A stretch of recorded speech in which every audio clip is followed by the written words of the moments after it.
مرحبا. إذا بالمنشفي برجع بوقت ثاني. تفضل بالجلوس يا بني. أول شي مش عارف شو بدي ناديلك، بس قالوا لي إنك بتفسر أحلام. تفسر أحلام؟ لك أنا مفسر ناسي عجرم كمان ولا؟ لك أنا عندي واحد هون موظفه يحمل لي شهادة تفسير الأحلام. ناديلي عمو. كل هذا وعمو حلمت اني عم اسبح بالسما. وكيف بلش هالحلم بالله؟ بس في شوية وجه على لحيتك. ما دخلك ولا؟ بلش الحلم بانه قاعد وفاتح الانترنت طبيعي، فشفت صورة لاجمل مسبح بشوفه بحياتي، والدخولية والله مسيو كثير يا برو، والله شغل مش عم بفضل. معك تدايني شغلة 360 درهم لاخر الشهر؟ لك والله انت خيي. وهيك صار فينا نجهز حالنا. مشطت شعراتي قلت لبكره، وزتيت المشط فكسرت غطا عداد الكهرباء. برحب فيكم ببرنامج المسامح كريم، خلاف بين ابن وامه. طلعت من البيت واخذت معي المفتاح وركبت بالاسانسير وعبيت بطاقة الباص، وبما ان عم نحلم فطلعت بتاكسي. شفت طيارة واشتقت للوطن. عم بمزح. وصلت على محطة المترو وانتبهت لراسي وقلت بما اني مريض خليني اشرب برتقال. ففي هاي المكانات متواجدة تلاقيها بالأماكن العامة، فيك تشتري فيها برتقال فريش. إذا كنتم مفكرين إني طلعت بالتاكسي فمعناتها إني نسيت نظرتي الفوقية، فبتكونوا غلطانين.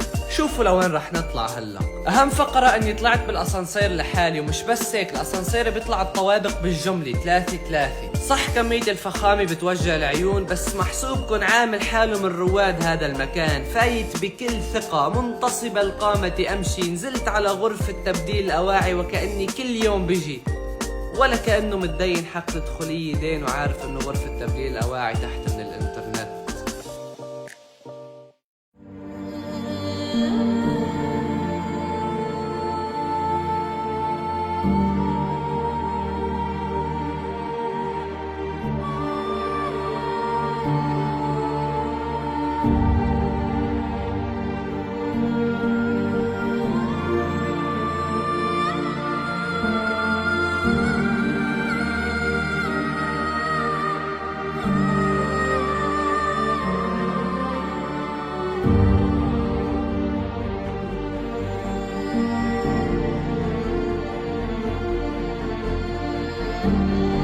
هي طقوس أغنياء ما إلنا فيها،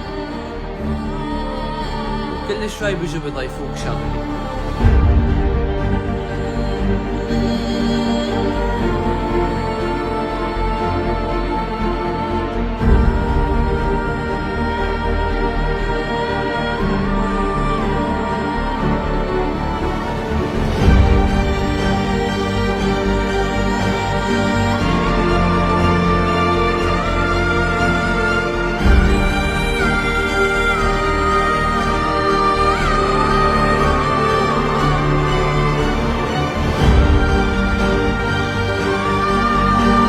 هاي آخر لقطة أخذتها وأنا عم بسمع.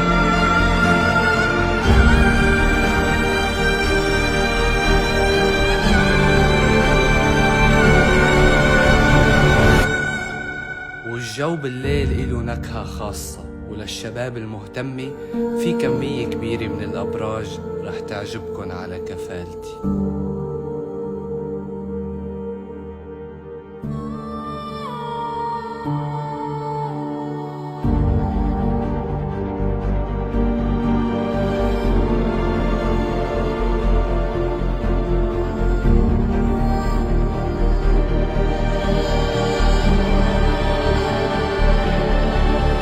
والحمام قصة لحاله، عندن شامبو وبلسم وشاور جل، أنا ما عندي إياهم بالبيت.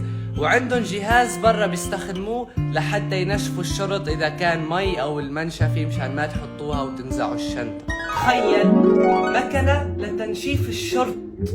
عمو ايه شو نام؟ أو لا أنت مزهرية.